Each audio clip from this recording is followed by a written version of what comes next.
Los que no dispararon a lo largo de la historia. Los que no dispararon en la Guerra de Secesión. Imagínate un nuevo recluta en la Guerra de Secesión estadounidense. Con independencia del bando en el que estuviera, o si lo habían llamado a filas o se había alistado, su instrucción hubiera consistido en soporíferos ejercicios repetitivos. El poco tiempo que hubiera para instruir al más bisoño recluta se dedicaba a repetir una y otra vez la maniobra de cargar el arma, y cualquier veterano, de incluso unas pocas semanas, podía cargar y disparar un mosquete sin pensarlo. Los líderes entendían el combate como algo consistente en largas líneas de hombres disparando al unísono. Su objetivo era convertir al soldado en un pequeño engranaje en la máquina, que se mantendría firme mientras disparaba una y otra ronda al enemigo. El ejercicio militar era su herramienta básica para asegurarse de que cumpliría con su deber en el campo de batalla. El concepto de ejercicio militar hunde sus raíces en las duras lecciones del éxito militar en los campos de batalla que se remontan hasta la falange griega. Estos ejercicios fueron perfeccionados por los romanos. Más tarde, como ejercicio de tiro, fue convertido en una ciencia por Federico el Grande, para ser más tarde aplicada de forma masiva por Napoleón. Hoy en día entendemos el enorme poder del ejercicio militar para condicionar y programar a un soldado.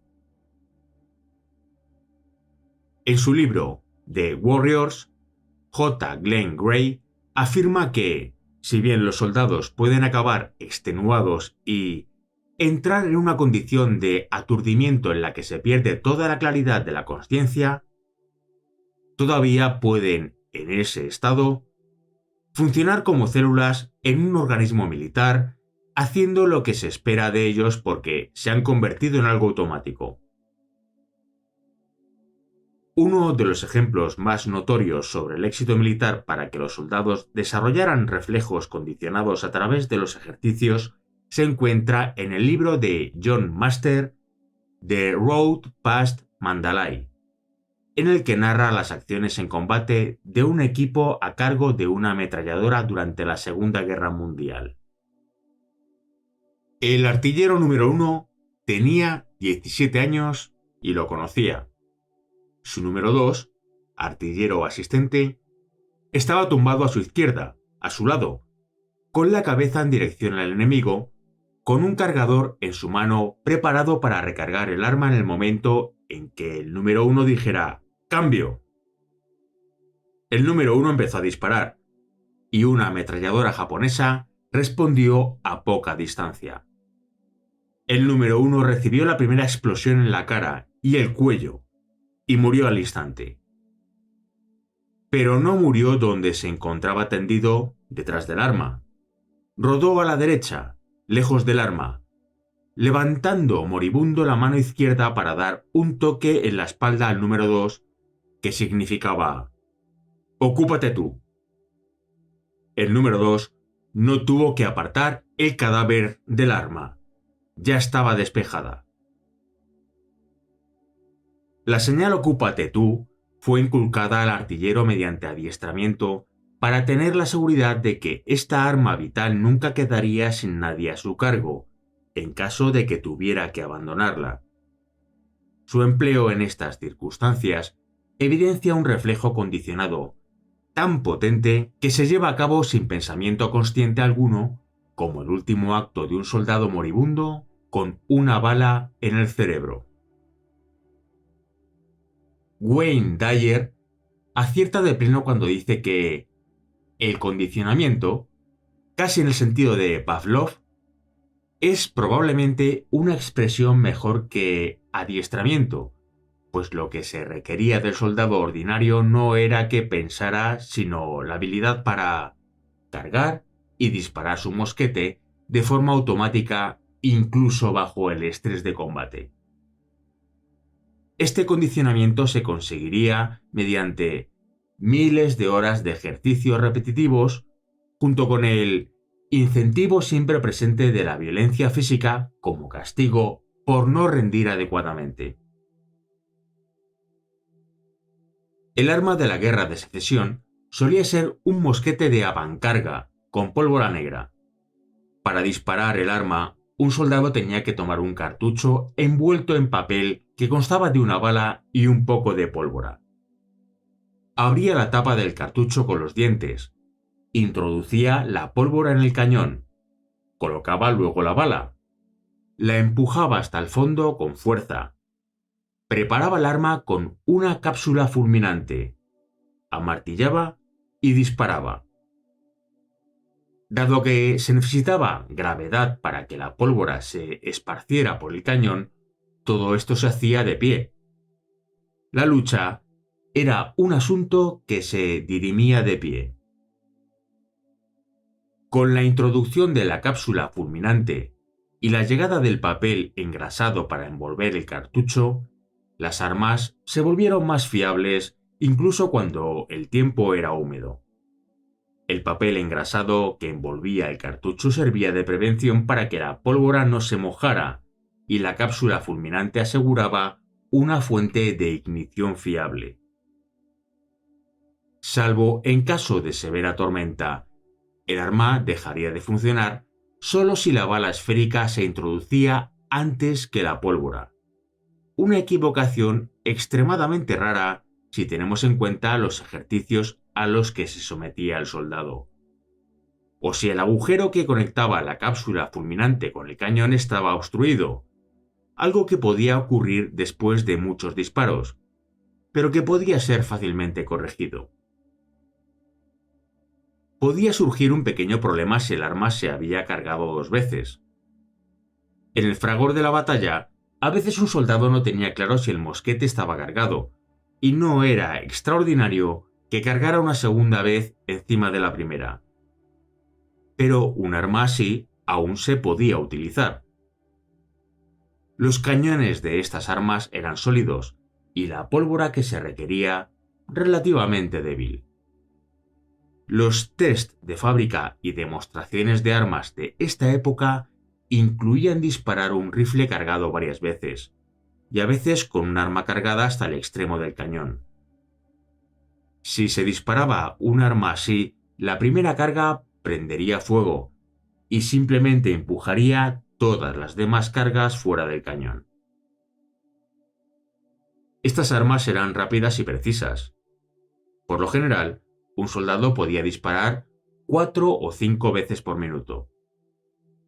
En el adiestramiento, o cazando con un mosquete fusil, la tasa de aciertos hubiera sido por lo menos tan buena como la de los prusianos con sus mosquetes de ánima lisa cuando conseguían un 25% de aciertos a 200 metros, un 40% a 125 metros y un 60% a 65 metros disparando a un objetivo de 30 por 2 metros.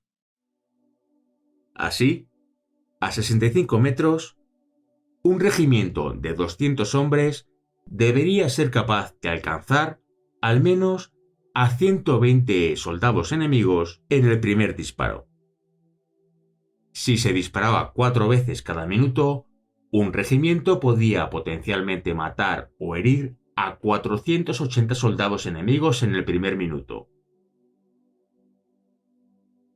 Sin duda, el soldado de la Guerra de Secesión era el mejor adiestrado y equipado hasta el momento. Entonces llegó el día del combate, el día para el que se había adiestrado durante tanto tiempo. Y con ese día, llegó la destrucción de todas las ideas preconcebidas y falsas ilusiones sobre lo que iba a ocurrir.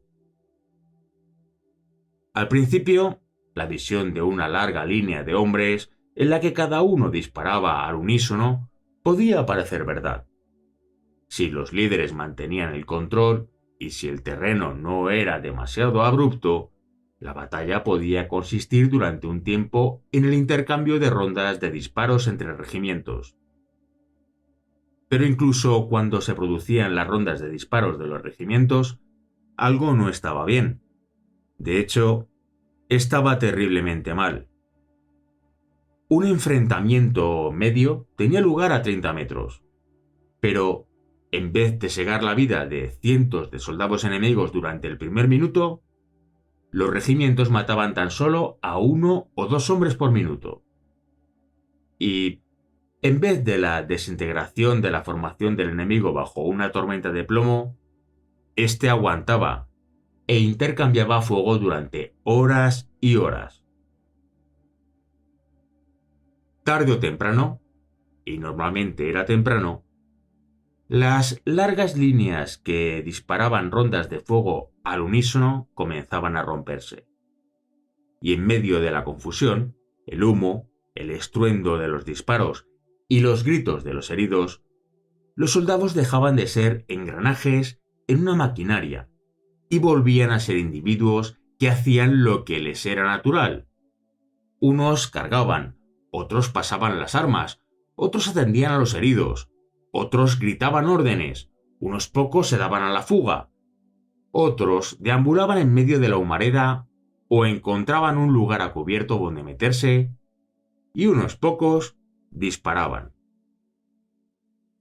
Numerosas referencias históricas indican que, al igual que sus equivalentes durante la Segunda Guerra Mundial, la mayoría de los soldados de la época de los mosquetes de avancarga se ocupaban de otras tareas durante la batalla.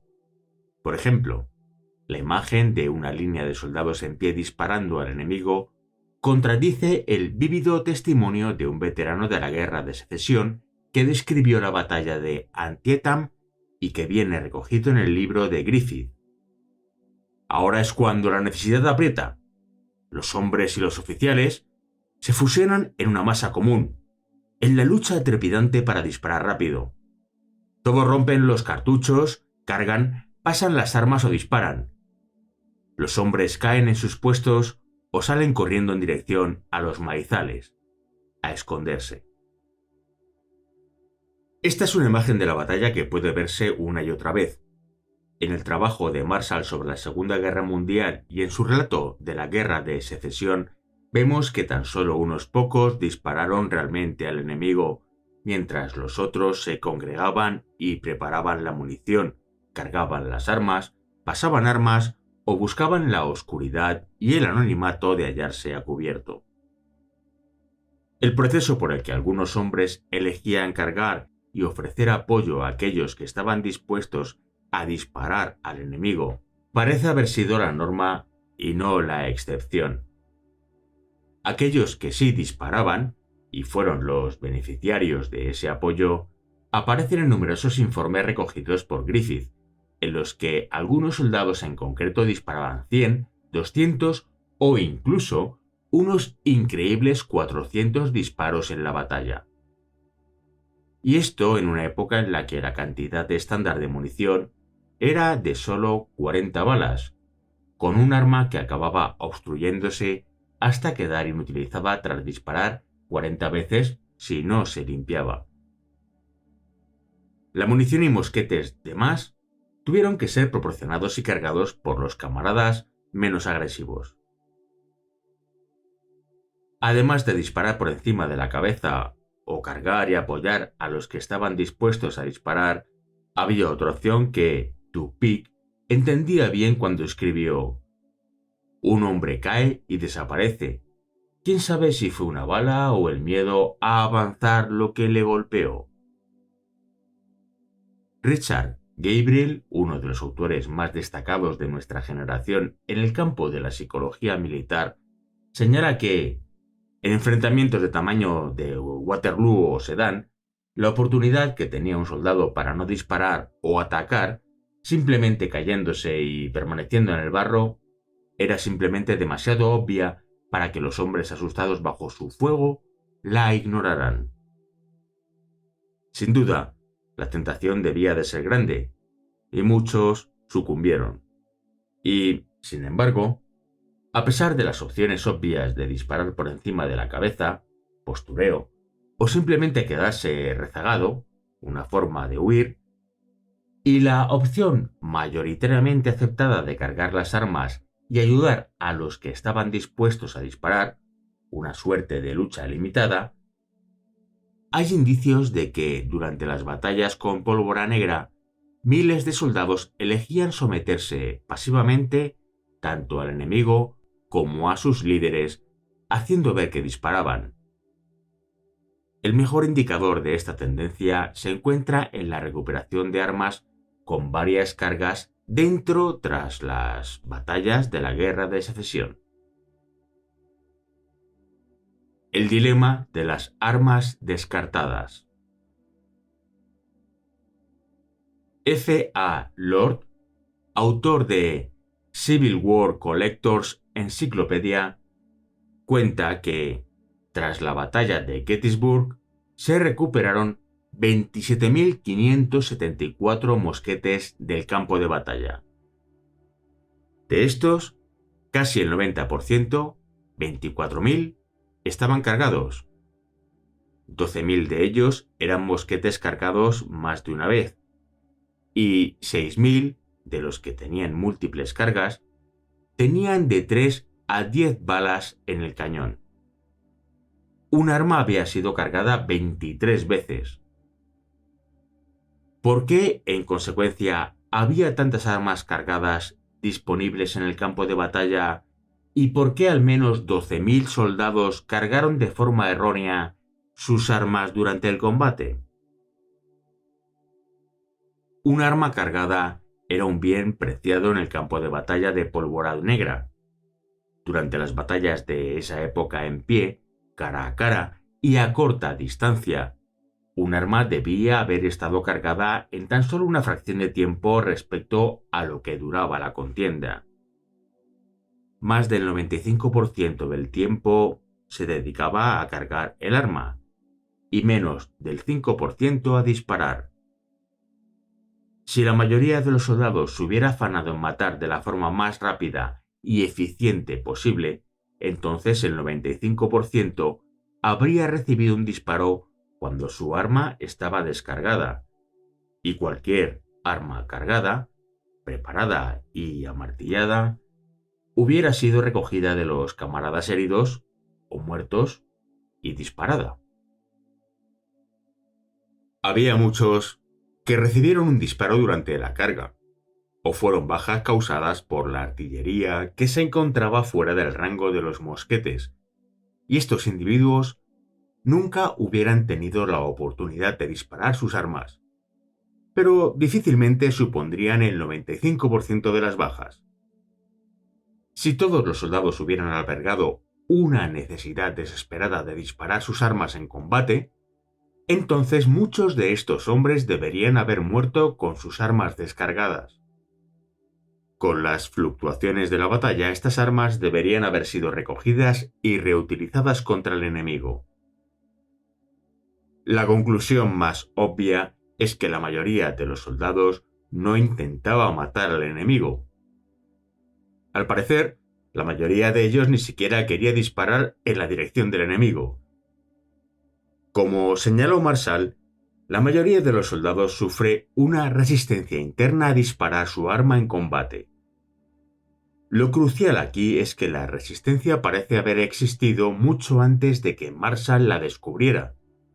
Y esa resistencia explica muchas, si no la mayoría, de estas armas cargadas varias veces. La necesidad física de cargar los mosquetes de avancarga desde una posición vertical, combinada con las líneas de fuego masificadas hombro con hombro de esa época, presentaban una situación, a diferencia de la estudiada por Marshall, en la que era muy difícil que un hombre ocultara el hecho de que no estaba disparando. Y en esta situación de fuego en línea, lo que Dupic denominó vigilancia mutua, de autoridades y camaradas, debió de ejercer una intensa presión para disparar. No había ni aislamiento ni la dispersión del campo de batalla moderno que pudiera ocultar a los que no participaban durante un fuego en línea. Todas sus acciones resultaban obvias para los camaradas que estaban con ellos codo con codo. Si un hombre realmente no podía o no quería disparar, la única forma que tenía para disimular su falta de participación consistía en cargar su arma, abrir el cartucho, añadir la pólvora, colocar la bala, introducirla hasta el fondo, prepararse a martillar, llevársela a la espalda y entonces hacer ver que disparaba, posiblemente imitando el retroceso de su arma cuando alguien cercano sí lo hacía. Esta es la personificación del soldado diligente, cargando su arma con cuidado y sin tregua, en medio del fragor, los gritos y el humo de la batalla. Ninguna de sus acciones podría ser interpretada como algo distinto de aquello que sus superiores y camaradas consideraban encomiable.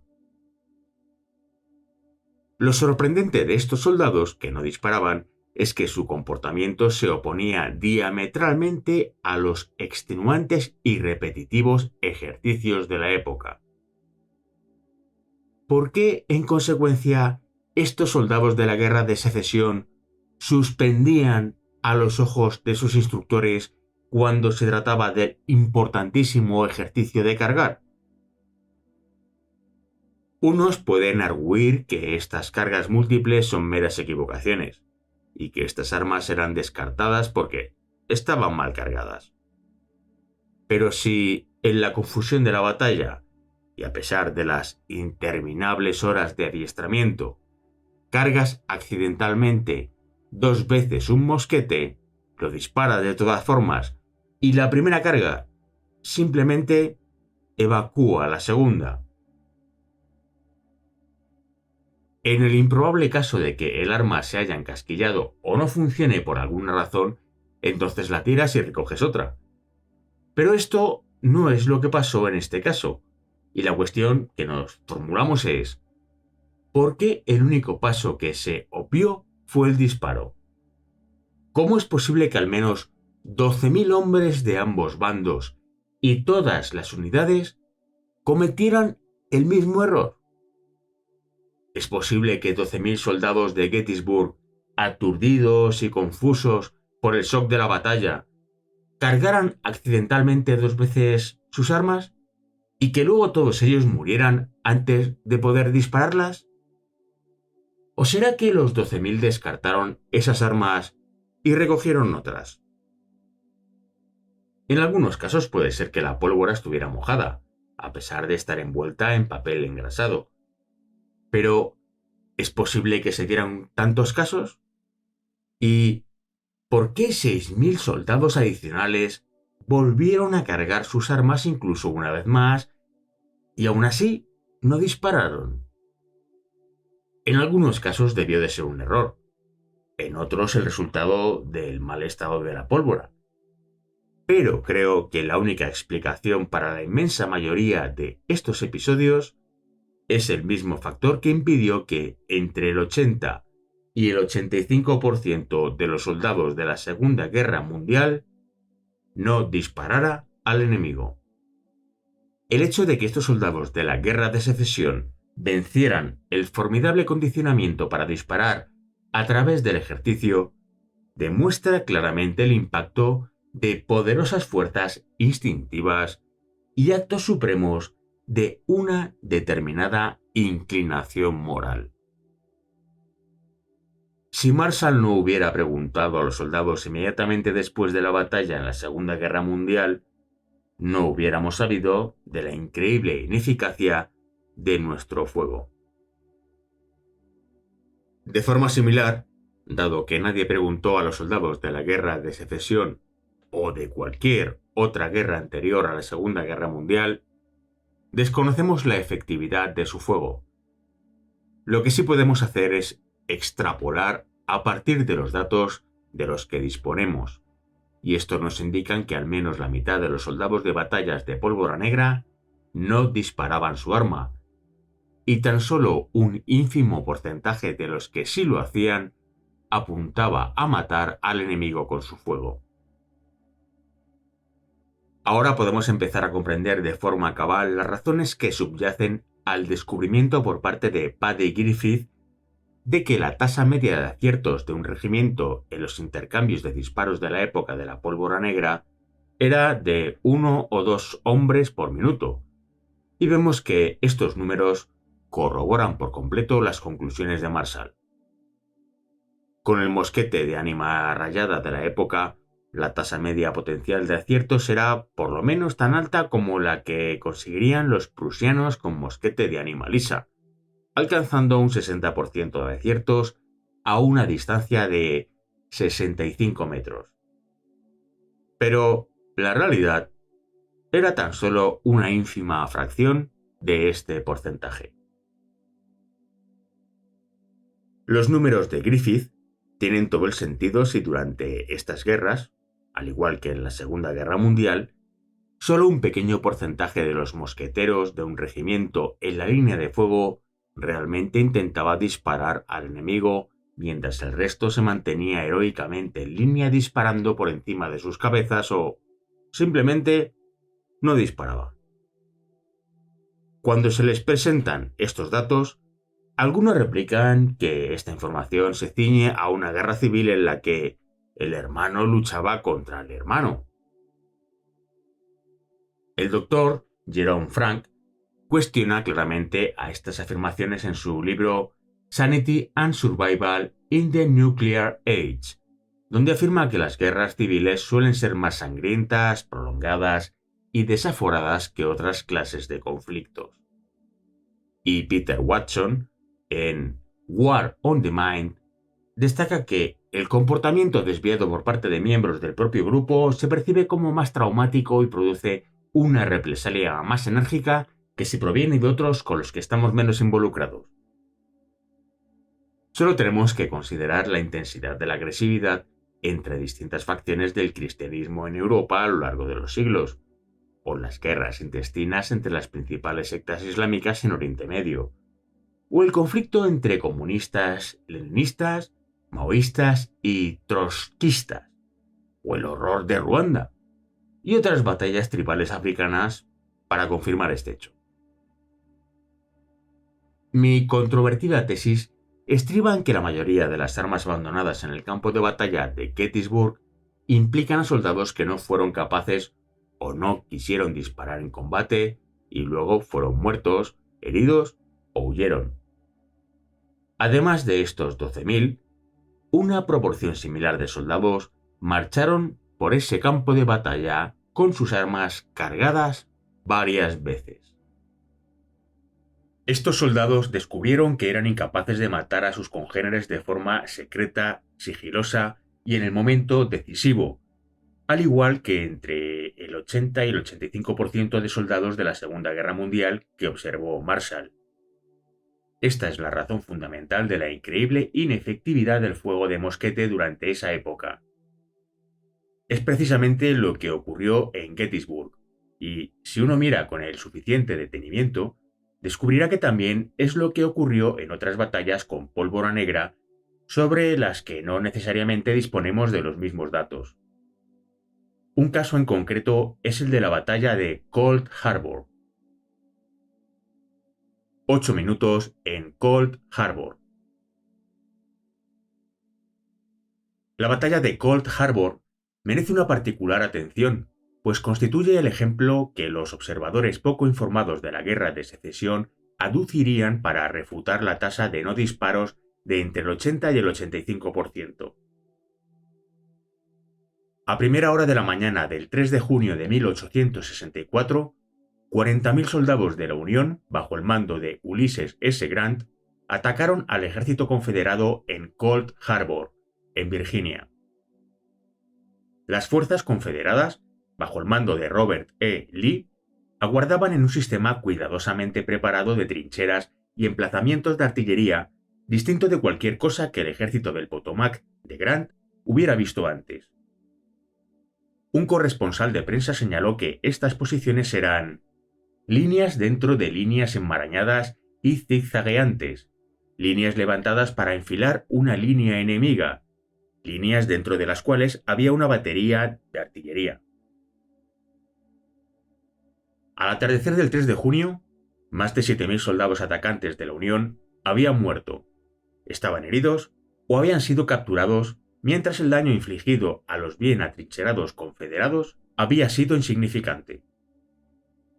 Bruce Catton, en su soberbia y definitiva obra en varios volúmenes sobre la Guerra de Secesión, señala que, a primera vista, parecía difícil e innecesario exagerar los horrores de Cold Harbor, pero por alguna razón, fundamentalmente el deseo de describir a Grant como un matarife gris y desalmado, ninguna otra batalla de la Guerra Civil recibe una presentación tan distorsionada como esta.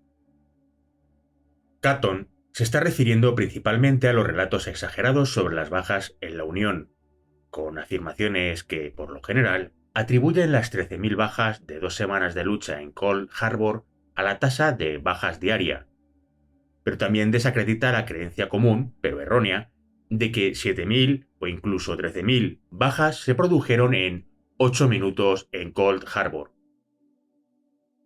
Esta creencia no es tanto un error como una burda simplificación. Resulta correcto señalar que la mayoría de las cargas aisladas y descoordinadas de la Unión que se lanzaron en Cold Harbor fueron detenidas en los primeros 10 o 20 minutos, pero, una vez roto el impulso, los soldados atacantes de la Unión no huyeron, y la matanza no se detuvo. Catton apunta que lo más asombroso de todo en esta batalla fantástica es el hecho de que a lo largo de todo el frente, los soldados derrotados de la Unión no se replegaron en retaguardia. Por el contrario, hicieron exactamente lo que los soldados de la Unión y la Confederación habían hecho una y otra vez a lo largo de la guerra. Se quedaron donde estaban, entre 40 y 200 yardas de distancia de la línea confederada, cavando trincheras de escasa profundidad en la medida de lo posible, y continuaron disparando. Y los confederados también continuaron disparándoles, a menudo con cañones situados en los flancos y la retaguardia a una espantosa corta distancia. A lo largo de todo el día, señala Catton, continuó oyéndose el terrible fragor de la batalla. Tan solo un soldado experimentado podría haber discernido solo por el ruido que la intensidad del combate a media tarde era de alguna manera menor que la que había sido en la penumbra del amanecer, cuando las cargas fueron rechazadas. Se tardaron 8 horas, y no 8 minutos, para infligir esas horribles bajas a los soldados de Grant. Y, al igual que en la mayoría de las guerras desde el tiempo de Napoleón hasta nuestros días, no fue la infantería, sino la artillería, la que causó la mayor parte de las bajas. Solo cuando entra en juego la artillería, con su estricta supervisión y la vigilancia mutua entre sus miembros, puede verse un cambio significativo en la tasa de muertes. La mayor distancia a la que se encuentra la artillería de sus objetivos, tal y como veremos, también incrementa su efectividad. La realidad, sencillamente, parece ser que, al igual que los fusileros de S.L.A. Marshall durante la Segunda Guerra Mundial, la inmensa mayoría de los soldados con rifles y mosquetes de guerras pretéritas se mostró persistente y consistente en su incapacidad psicológica para matar a sus congéneres. Sus armas estaban tecnológicamente capacitadas y eran físicamente capaces de matar, pero en el momento decisivo, cada uno de estos soldados se encontró con que, en su corazón, no era capaz de matar al hombre que tenía delante. Todo ello indica que aquí opera una fuerza psicológica previamente desconocida. Una fuerza más fuerte que los ejercicios de adiestramiento, que la presión del grupo, incluso más fuerte que el instinto de supervivencia. El impacto de esta fuerza no se limita al periodo de la pólvora negra o a la Segunda Guerra Mundial. También puede verse en la Primera Guerra Mundial. Los que no dispararon en la Primera Guerra Mundial. El coronel Milton Mater sirvió como comandante de una compañía de infantería durante la Segunda Guerra Mundial y relata varias experiencias durante la Segunda Guerra Mundial que avalan las observaciones de Marshall. Mater también nos ofrece varios casos en los que veteranos de la Primera Guerra Mundial le avisaron de que debía contar con que habría muchos soldados en combate que no dispararían. Cuando se alistó por primera vez en 1933, Mater preguntó a su tío, un veterano de la Primera Guerra Mundial, sobre su experiencia en combate. Me sorprendió comprobar que la experiencia más saliente en su recuerdo era la de los reclutas que no disparaban. Lo expresó más o menos de esta forma. Pensaban que, si no disparaban a los alemanes no les dispararían. Otro veterano de las trincheras de la Primera Guerra Mundial le explicó a Mater durante una clase de ROTC en 1937 que, según sus experiencias, los que no disparaban se convertirían en un problema en una guerra en el futuro. Hizo un gran esfuerzo para hacernos ver la dificultad de conseguir que algunos hombres dispararan su fusil a fin de evitar convertirse en una diana ante el fuego y los movimientos del enemigo. Existen numerosos indicios sobre la existencia de una resistencia a matar que parece haber existido por lo menos desde la época de la pólvora negra. Esta falta de entusiasmo a la hora de matar al enemigo fuerza a muchos soldados a adoptar una postura, someterse o huir antes que luchar. Supone una poderosa fuerza psicológica en el campo de batalla, una fuerza que resulta discernible a lo largo de la historia del hombre. La aplicación y comprensión de esta fuerza puede arrojar nueva luz sobre la historia militar, la naturaleza de la guerra y la naturaleza del hombre.